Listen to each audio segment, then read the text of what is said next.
الجيش الجزائري يحصل على طائرات إيرباص سي 295 في صفقة مالية ضخمة، فما هي مميزاتها؟ وما الدور المحوري الذي ستلعبه داخل المنظومة العسكرية الحربية للجيش الجزائري؟ بمجرد تأكيد خبر حصول الجيش الجزائري على 8 طائرات عسكرية إيرباص نوع سي 295 حتى بدأ الحديث عن مواصفات هذا النوع من الطائرات والدور الذي ستلعبه في الارتقاء بالعتاد الحربي للجيش الجزائري.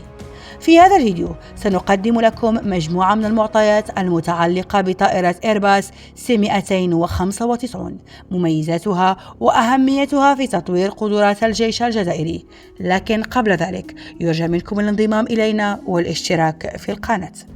كشفت تقارير إعلامية إسبانية عن موافقة الحكومة الإسبانية على بيع 8 طائرات نقل عسكرية من طراز إيرباص سي 295 للجزائر في صفقة تقدر قيمتها بأكثر من 385 مليون يورو.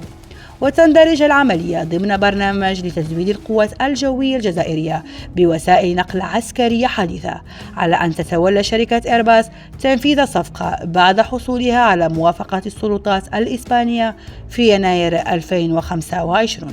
تعد طائرة سي 295 من أشهر طائرات النقل العسكري التكتيكي في العالم، تصنعها شركة إيرباص ديفنس أند سبيس، وتستعملها عشرات الجيوش لنقل الجنود والمعدات والقيام بمهام متعددة.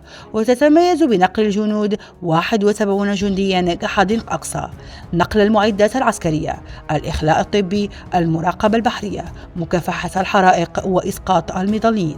ومن أهم مزاياها قدرتها على الإقلاع من مدارج قصيرة وغير معبدة، العمل في الصحاري والمناطق الوعرة، كما يمكنها نقل حمولة تصل إلى حوالي 9 أطنان، ومركبات عسكرية خفيفة أو معدات ثقيلة.